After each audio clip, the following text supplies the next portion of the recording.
Mr. Speaker, I think I cannot thank you more for affording me this opportunity at this late hour. Mr. Speaker, I stand right from the onset to say that I oppose this particular motion, Mr. Speaker, and I have reasons for doing so. Mr. Speaker, the key witness or the mover of the motion came before this House yesterday, Mr. Speaker.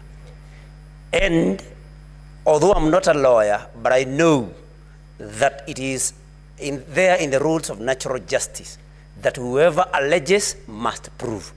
The Honorable Mutuse was not able to prove any of the allegations or any of the grounds that he laid against His Excellency the Deputy President, Mr. Speaker.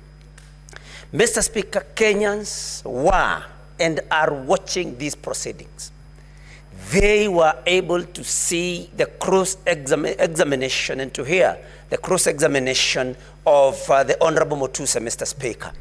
And I want to urge this House, Mr. Speaker, that if we want to uphold the dignity and the honor of this House, that Kenyans were and are still watching, you cannot impeach the Deputy President of the Republic of Kenya, Mr. Speaker, on allegations, on grounds that were not able to, that the mover was not able to prove, Mr. Speaker. And that is what prompted the question, I think, by Senator Wambua, which later was asked by Senator Okia Omtata, which you were able to stand down because it had already been asked, whose motion was Mutuse's? Because it was not his motion. He had no proof of any or for any of the allegations, Mr. Speaker, and that is why this House, in order for us to uphold, like I've said, the dignity and honor, we need to vote no to this motion, Mr. Speaker. Mr. Speaker, many that have spoken before me have talked about the woman, the adulterous woman that was caught in the Bible. Senator Kajwang put it even better, that they did not bring the man that she was caught in the act with. Mr. Speaker, we need to ask ourselves, how good are we? How clean are we? Are we qualified to throw the first stone, Mr. Speaker?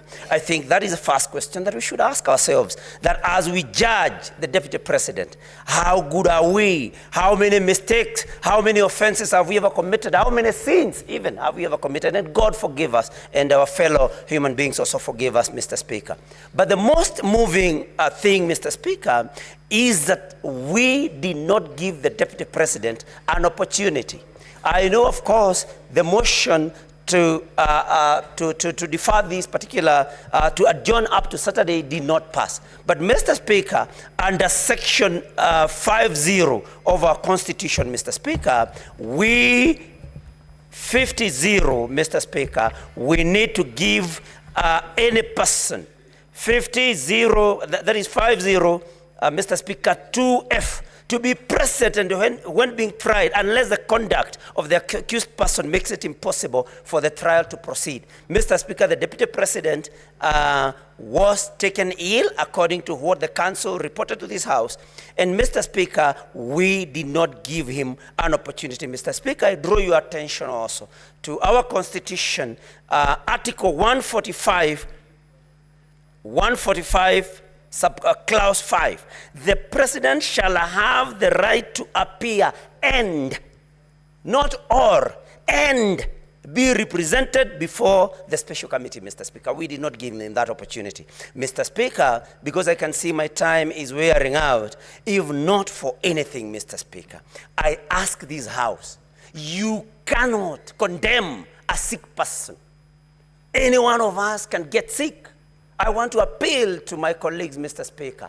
Nobody chooses when to get sick and when to be in good health. We cannot afford to judge a person, to condemn a person when they are in hospital, Mr. Speaker. And so I want to appeal to the members of this House that if not for anything else, you consider that the Deputy President has been taken ill and show the necessary compassion. And Mr. Speaker, I want to my majority leader is here, and he made a statement that was very disturbing, that even those that are saying that it can bring division should Senator Mogene.